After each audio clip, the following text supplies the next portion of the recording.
সিংহের মতো গর্জন, মামুনুল হক সিংহের মতো গর্জন, হাজার হাজার দিন পিড়ায়, রিমান্ডে নেয়, কত ধরনের শাস্তি দেয়, এখনো সুম্মাস্তাকাম অটল, বাতিলের কাছে মাথা নত করে নাই। ঠিক না ভাই? ঠিক। এখনো বাতিলের কাছে মাথা নত করে নাই। আল্লাহ সেই সুম্মাস্তাকাম কথা বলেছেন এখানে। আল্লাহ বলেছেন বাতিলরা তোমাদের উপরে আক্রমণ করবে, অত্যাচার করবে, তোমাদেরকে শাসন করবে। ইমাম আবু হানিফার মতো পরিস্থিতি হতে পারে, হতে পারে না? কথা বলেন, হতে পারে না? খাব্বাবের মতো পরিস্থিতি হতে পারে, খুবাইবের মতো পরিস্থিতি হতে পারে, আম্মার রাদিয়াল্লাহু তাআলা আনহুর মতো পরিস্থিতি হতে পারে, সুমাইয়ার মতো পরিস্থিতি হতে পারে। সুম্মাস্তাকাম, অটল থাকতে হবে। কি থাকতে হবে? অটল। এই অটল থাকতে হবে। 50 বছর কোরআনের দাওয়াত দিয়ে অসংখ্য মানুষগুলো 12 বছর পর্যন্ত জেলখানায়, এখনো সুম্মাস্তাকাম অটল, বাতিলের কাছে মাথা নত করে নাই। চিৎকার দিয়ে বলো ঠিক কিনা? এটা নেই বলে সুম্মাস্তাকাম, অটল থাকে। এই জন্য আল্লাহ বলছেন ইন্নাল্লাযীনা ক্বালু রাব্বুনাল্লাহ, নিশ্চয় আমি আল্লাহ রাব্বুল আলামিনকে যারা রব হিসাবে মেনে নেয়, সুম্মাস্তাকাম, অটল থাকে।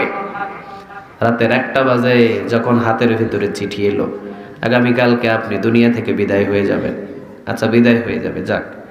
নিজের ছেলে, নিজের মেয়ে, নিজের বিবি সবাই দেখতে এসেছে, সবার কাছ থেকে বিদায় নিতে সবাই কান্না করে, কয় তোমরা চোখের পানি ফেলে দাও, চোখের পানি মুছে ফেলো। আমি তো সারা জীবন দোয়া করেছি আমার মৃত্যুটা যেন শহীদের মৃত্যু হয়, আমি যেন সুম্মাস্তাকাম অটল থাকতে পারি, আমার জন্য একটু খাস করে দোয়া কইরো।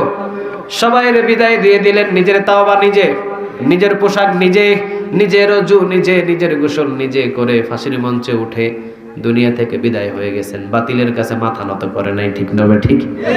এইভাবে সুম্মাস্তাকাম যদি অটল থাকতে পারেন, বাতিলরা হাজার অত্যাচার করার পরেও যদি অটল থাকতে পারেন, আর আল্লাহকে যদি রব হিসাবে মেনে নিতে পারেন, আল্লাহ একটা সুসংবাদ দিবেন। জুড়ে বলেন কয়টা? আর জুড়ে বলেন কয়টা? আল্লাহ এবারে বলছেন তাতানাজ্জালু আলাইহিমুল মালায়েকা।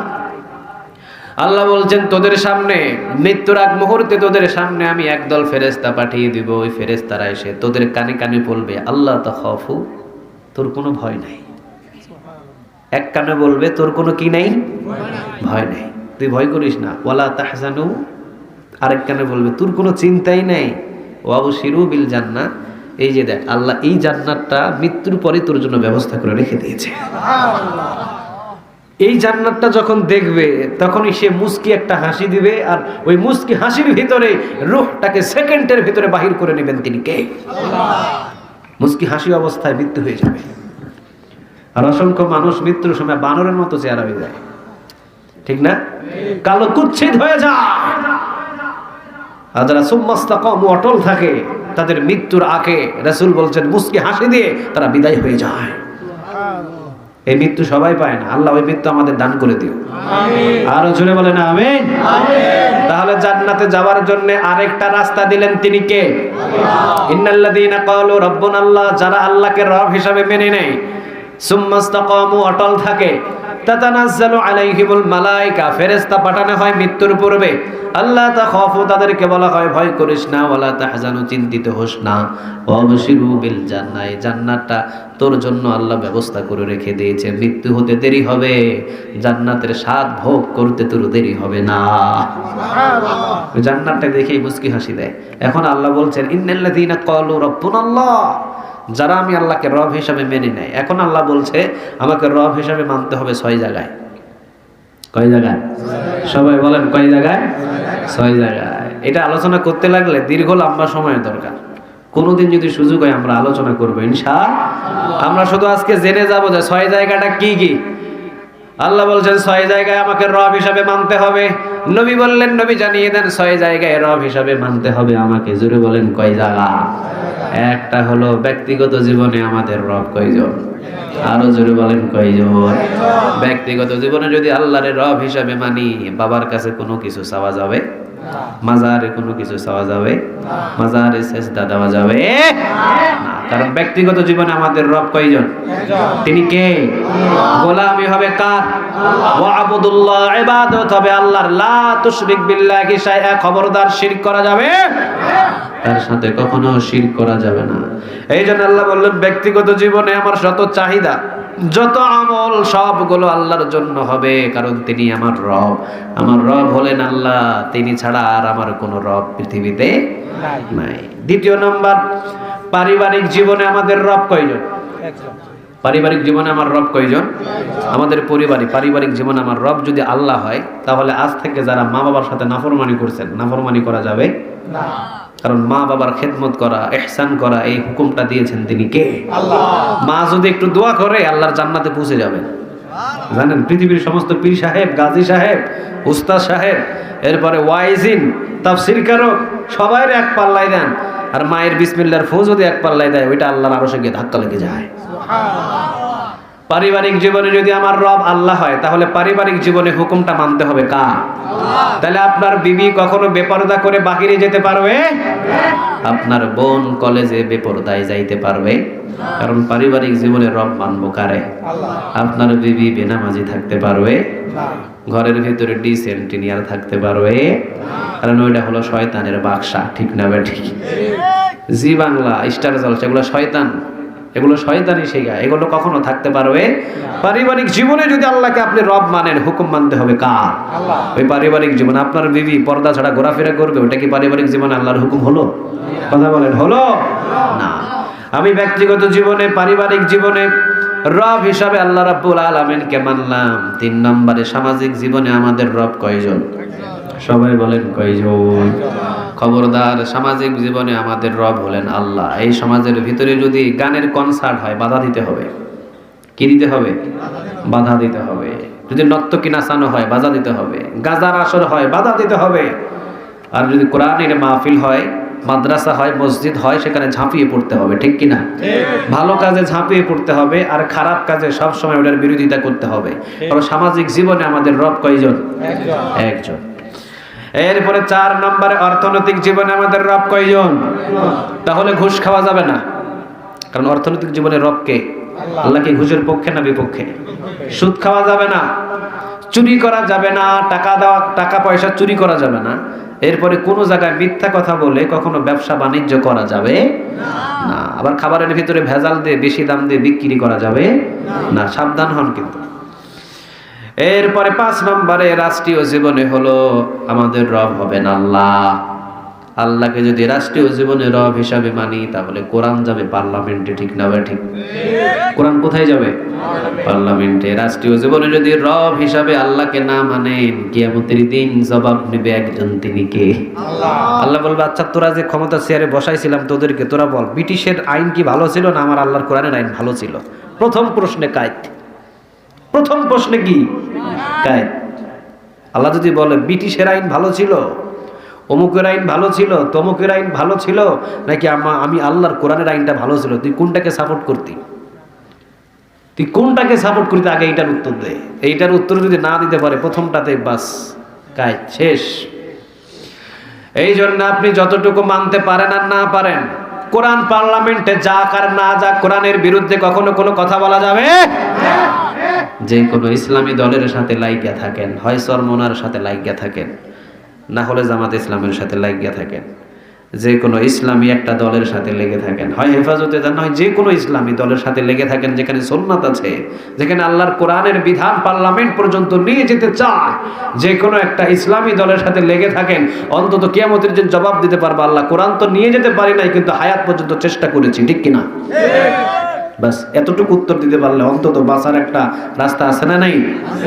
কিন্তু আমি এমন একটা দলে থাকলাম, আজীবন কোরআনের মাহফিল 144 ধারা জারি করছি, আজীবন মাদ্রাসার গেট বন্ধ করেছি, আজীবন আলেম ওলামাদেরকে হত্যা করেছি, আজীবন আলেম ওলামাদেরকে তিরস্কার করেছি, আজীবন মাদ্রাসার ছাত্রদেরকে জঙ্গি বলে গালি দিয়েছি, দিয়ে যান। কিন্তু এইটা দুনিয়া না, দুনিয়ার একটা আছে, ঠিক না? ঠিক। যেই দিন ধরবে সেই দিন আর পালানোর কোনো রাস্তা খুঁজে পাওয়া যাবে না। এই জন্য রাষ্ট্রীয় জীবনে আমাদের রব হবে কয়জন? তিনি কে? এই কোরআনটা যদি পার্লামেন্টে আগামীকাল সকাল 10টায় নিয়ে যায়, আমাদের প্রধানমন্ত্রী বুকে করে যদি একটা কোরআন নিয়ে যায়, নিয়ে যাওয়ার পরে যদি আমাদের প্রধানমন্ত্রী বলে যে আজকে আমি 10টা থেকেই, আজ থেকে জারি করে দিলাম, আজকে জোহর নামাজ থেকে বাংলাদেশে নামাজ বাধ্যতামূলক পড়তেই হবে। 4.5 লক্ষ মসজিদ তো বাংলাদেশে, এই বাংলাদেশে আরো 4.5 লক্ষ মসজিদ হলেও জায়গা দেওয়া যাবে না। 24 ঘন্টার ভিতরে নামাজটা কায়েম হয়ে যাবে বাংলাদেশে, চিৎকার দিয়ে বলেন ঠিক কিনা? কিন্তু হুকুম লাগবে শাসন ক্ষমতা থেকে। কোথায় থেকে? শাসন ক্ষমতা থেকে। নসিহত করেও নামাজি বানানো যায়। কেমন বানানো যায় দেখেন। 51 বছর পর্যন্ত মাহফিল হইতেছে। যশোর একটা, রংপুরে একটা মাহফিলে গেলাম, 51 বছর পর্যন্ত মাহফিল হচ্ছে ওদের। 51তম আমি গেলাম, 51তম মাহফিলে মাগরিব নামাজ পড়তেছি মসজিদে, মুসল্লি 3 জন। কয়জন? 3 জন। তাহলে 51 বছরে মাহফিলে ওয়াজ হয়েছে নামাজের, বোঝা যায় কেমন নামাজি হয়েছে মানুষ, বোঝা যাইতেছে না? আমি ড্রাইভার সহ 5 জন না 6 জন হলো। এখন আমি বললাম 51 বছর বয়সে এখানে নিশ্চয়ই ওয়াজ হয়েছে নামাজের, ওয়াজ হয়েছে দিনের, কিন্তু মানুষ কতটুকু হেদায়েত হয়েছে? যার নসিব ভালো সে ভালো হয়ে যাবে, ঠিক না? যার নসিব ভালো সে হেদায়েত হয়ে যাবে ওয়াজের ভিতরে। কিন্তু যেগুলো একটু বাঁকা আছে ওইগুলারে শাসন দিয়া এক ওয়াক্তে 5টা বেতের বাড়ি করে মসজিদে ঢুকাও, এই আইনটা হলো শাসন ক্ষমতা, ঠিক না বে ঠিক? দেখেন আমরা 50 বছর পর্যন্ত ওয়াজ করে করে এখন কি মসজিদে কি ফজর নামাজটা জুমার মতো হয়? কথা বলেন, ফজর নামাজ কি জুমার মতো হয়? কিন্তু আগামীকাল যদি আমাদের প্রধানমন্ত্রী বলে দেয় বাধ্যতামূলক নামাজ পড়তে হবে, নামাজ পড়বে না পিছনে 5টা বেতের বাড়ি, কয়টা? আর নামাজের সময় প্রতিটা এলাকায় পুলিশের গাড়ি ঢুকবে, র্যাবের গাড়ি ঢুকবে, সেনাবাহিনীর গাড়ি ঢুকবে। এরা ওই নামাজের সময় শুধু ডিউটি করবে, কে নামাজ ছাড়া দোকান খুলে বসে আছে, কে নামাজ ছাড়া হাঁটতেছে, কে নামাজ ছাড়া মোবাইলে সেট করতেছে, কে ফেসবুক টিপতেছে, ধরাই পিডা। একদিন যদি 5 ওয়াক্তে 25টা খায়, 25 বছরে নামাজের কাজ হবে না। 24 ঘন্টার ভিতরে পুরা বাংলাদেশের ভিতরে নামাজটা কায়েম হয়ে যাবে, ঠিক না ভাই? ঠিক। আমাদের প্রধানমন্ত্রী যদি বলে আমি মুসলমান বোনদের জন্য পর্দা বাধ্যতামূলক করে দিলাম, এটা আমার আল্লাহর বিধান। কার বিধান? আল্লাহ। ওয়া করোনা ফি বুয়ুতিকুন্না ওয়ালা তাবাররাজনা তাবাররুজাল জাহিলিয়াতিল উলা। আমি বাধ্যতামূলক আল্লাহর সমস্ত আইনগুলো করলাম, আমি প্রধানমন্ত্রী, কারণ আমাকেও একদিন হিসাব দিতে হবে, ঠিক না ভাই? ঠিক। আমি দুনিয়ায় থাকবো না, আমি প্রধানমন্ত্রী হয়েও আমাকে একদিন দুনিয়া থেকে বিদায় নিতে হবে। আমি আজ থেকে আল্লাহর বিধান বাধ্যতামূলক এই বাংলার জমিনে পর্দা করতে হবে। যদি পর্দা না করে তাহলে ওদের জন্য একটা আলাদা শাস্তি, এরশাদ মনে একটা আলাদা শাস্তি করেছিল না? আলকাতরা মারি দাও। কি মারি দাও? আলকাতরা মারি দাও। অনেকটা ভয় পাইছিল না? এইরকম যদি আমার প্রধানমন্ত্রী একটা আইন জারি করে দেয়, আমার মনে হয় মুসলমানরা তো পর্দা করবে, হিন্দুরাও তখন পর্দা করে যাবে, বলবে সর্বনাশ, পর্দা করে বাইর হতে হবে। বাধ্যতামূলক 24 ঘন্টা বাংলার জমিনের ভিতরে পর্দা কায়েম হয়ে যাবে। চিৎকার দিয়ে বলেন ঠিক কিনা? আমার বাংলাদেশের প্রধানমন্ত্রী তো আগামীকালকে বলে চুরি করলে কাসাস আদায় করা মানে হাত কেটে দাও, আল্লাহর আইনটা চুরি করলে হাত কেটে দাও। যেই মেম্বার চুরি করেছে হাত কেটে দাও, যে চেয়ারম্যান চুরি করেছে হাত কেটে দাও। আল্লাহর কসম, এই কুমিল্লা শহরে একজনের যদি হাত কাটে, বাকি সব মেম্বার, চেয়ারম্যান, এমপি, মন্ত্রী সব ভালো হয়ে যাবে। কিন্তু আমরা মনে করি আল্লাহ মনে হয় হাত কাটার আইন দিছে মসজিদের জুতা চুরির জন্য। ওমর রাদিয়াল্লাহু তাআলা আনহুর খলিফার সময় কি বলছে জানেন? ওমর, অভাব অনটনের সময়, দুর্ভিক্ষের সময় যদি কেউ খাদ্য চুরি করে তার হাত কাটা হবে না। চুর হলো 2 প্রকার। কয় প্রকার? এক হলো পেটের দায়ে চুরি, জুতা চুরি করে, ওই জুতাটা 200 টাকাতে বিক্রি করলেও 2 দিন চলতে পারবে, আর অভাবের চুরি। একজন একটা মানুষ লাউ চুরি করেছে, আর অভাবের চুরি। একজন মানুষ কলা চুরি করেছে, ওটা অভাবের চুরি। একজন মানুষ দেখবেন যে গিয়ে লাউ চুরি করেছে, কলা চুরি করে, অন্যান্য জিনিসগুলো চুরি করে, সাধারণ পেটের দায়। এদের হাত কাটার জন্য কোরআনের আইন চালু হয় নাই। চুরি করার আইন ওইটা হতে হবে যেইটা হলো যার নিয়ম ধারা শুধু চুরি করা। কি করা? চুরি করা। বাড়ির অভাব নাই, কিন্তু গাড়ির অভাব নাই, টাকার অভাব নাই, পয়সার অভাব নাই। সরকার প্রতি মাসে তাকে বেতন দিচ্ছে 1 থেকে 1.5 লক্ষ টাকা, এরপরেও সে একটা কলমের খোঁচা দিয়া কোটি কোটি টাকা আত্মসাৎ করে ফেলে। সরকার তাকে গাড়ি দিয়েছে, সরকার তাকে বাড়ি দিয়েছে, সরকার তাকে সমস্ত খরচ পোষণ সবগুলো সরকার চালায়। এরপরও তার অভ্যাস হলো যখন যেখানে সুযোগ পায় খালি চুরি করা। কি করা? সুযোগ পাইলে বাংলাদেশের টাকা বিদেশ ব্যাংকে পাচার, ঠিক না ভাই? ঠিক। সুযোগ পাইলে যদি একটা কালভার্ট পায়, ব্রিজ পায়, 50 কোটি টাকা কাজ হয়েছে, দেখা গেছে 40 কোটি 10 কোটি নাই। এটা হলো অভ্যাসে চুরি করে। কি করে? ওমর বললেন যারা অভ্যাসে চুরি করে, টাকার অভাব নাই, পয়সার অভাব নাই, ধন সম্পদের অভাব নাই, ওদের নিয়মটা হলো খালি পাইলেই চুরি করা। ওটা ওটা পেশা হয়ে গেছে, ওদের হাতগুলো কেটে দাও। একটা চুরের যদি হাত কাটা হয়, আল্লাহর কসম বাংলাদেশে আর কেউ হাত হারানোর দায়ে চুরি করবে না। সে বলবে সারা জীবন রিকশা টেনে খামো, কিন্তু চুরি করে হাত হারানো যাবে না। ঠিক না? এই হাতটা কতটা আপনার প্রয়োজনীয় জিনিস আপনি জানেন? হাত হারায়া ফেললে আপনার মতো দুঃখী মানুষ আর কেউ নাই। নিজের বিবি খাওয়ায়া দিলে খাইতে পারবেন, না দিলে উপাস হয় ওই বুকের ভিতরে পাথর বাঁধে ঘুরতে হবে। টয়লেটে গেলে কি অবস্থা হবে আল্লাহ ভালো জানে।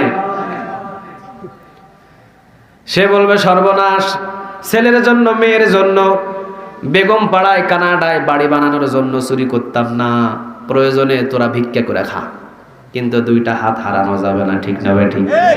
24 ঘন্টার ভিতরে যদি একটা চোরের হাত বাংলাদেশে কাটা হতো, 24 ঘন্টায় সব চোর তাওবা করে এক একটা আল্লাহর ওলি হয়ে যেত। কিন্তু রাষ্ট্রীয় জীবনে হুকুম মানতে হবে কার? সবাই বলেন কার? বাবার আইন দিয়ে দেশ চালাবেন, শান্তি আসবে না। মায়ের আইন দিয়ে দেশ চালাবেন, শান্তি আসবে না। দাদার আইন দিয়ে দেশ চালাবেন, শান্তি আসবে না। পশ্চিমা দেশের আইন দিয়ে দেশ চালাবেন, শান্তি আসবে না। মোদির আইন দিয়ে দেশ চালাবেন, শান্তি আসবে না। ডোনাল্ড ট্রাম্পের আইন দিয়ে দেশ চালাবেন, শান্তি আসবে না। আল্লাহর আইন দিয়ে দেশ চালান, পুরো জান্নাত আল্লাহর দেশ হয়ে যাবে। ঠিক কিনা? পুরা বাংলাদেশ আল্লাহর জান্নাতের বাগান বানিয়ে দেবে। কিন্তু হুকুম মানতে হবে কার? রাষ্ট্রীয় জীবনে হুকুম মানতে হবে কার? আল্লাহ। আর হলো চতুর্থ নম্বরে ইন্নাল্লাযীনা ক্বালু রাব্বুনাল্লাহ, রব হিসাবে চতুর্থ নম্বরে আরেক জায়গায় মানতে হবে, সেটা হলো আন্তর্জাতিক জীবনে রব মানবে কারে? আন্তর্জাতিক জীবনে রব মানবে কারে? কিন্তু আন্তর্জাতিক জীবনে অনেক দেশ মুসলিম কান্ট্রি হয়েও বাতিলের কাছে মাথা নত করে ফেলে। ঠিক না? ডোনাল্ড ট্রাম্পের কাছে নমো করে, মোদির কাছে নমো করে। ঠিক না ভাই? ঠিক। আমি বাঁচি আর মরি, আন্তর্জাতিক জীবনে আমি থাকবো মুসলিমের পাশে। একটা মুসলিমকে যদি কেউ হত্যা করে তাহলে আমি তার বিরুদ্ধে আছি। ঠিক না ভাই? ঠিক। আমি বাঁচি আর মরি, আমার দেখার কোনো বিষয় নাই। আন্তর্জাতিক জীবনে আমার রব আল্লাহ। মুসলমানের যে কোনো জায়গায় ক্ষতি হবে, আমি মুসলমানের পক্ষেই কথা বলবো, বাতিলের বিরুদ্ধেই কথা বলবো, নাস্তিকের বিরুদ্ধেই কথা বলবো, ইসলাম বিরুদ্ধের বিরুদ্ধেই কথা বলবো। চিৎকার দিয়ে বলো ঠিক কিনা? এই জন্য আন্তর্জাতিক জীবনেও রব মানতে হবে কাকে? এই 6 জায়গায় যদি আল্লাহর রব না মানেন, কিয়ামতের দিন ধরবে তিনি কে? আর মৃত্যুর সময় মুস্কি হাসিও আসবে না, ফেরেশতারা জান্নাত দেখাবে না, উল্টা আরো জাহান্নামের ফেরেশতা এসে শুরু করবে আযাব। গিরাই গারাই বাড়ি। আল্লাহ আমাদের ক্ষমা করো। আরো জোরে বলেন আমিন। যতটুকু আলোচনা হয়েছে এতটুকু আলোচনাতে আমরা যেন প্রত্যেকে আমল করতে পারি। আল্লাহ আমাদের সবাইকে কবুল করো। তাহলে জান্নাতে যাওয়ার জন্য রাস্তা কয়টা দেখলাম? 4টা আমল করলে হাসতে হাসতে জান্নাতে ঢুকাবেন তিনি কে? আর এখানে 6 জায়গায় যদি আল্লাহকে রব হিসাবে মানি, এখানেও মুস্কি হাসি দিয়ে জান্নাতে নিয়ে যাবেন তিনি কে? ওয়া আখিরু দাওয়ানা আলহামদুলিল্লাহি রাব্বিল আলামিন। আসসালামু আলাইকুম ওয়া রাহমাতুল্লাহি তাআলা ওয়া বারাকাতুহু।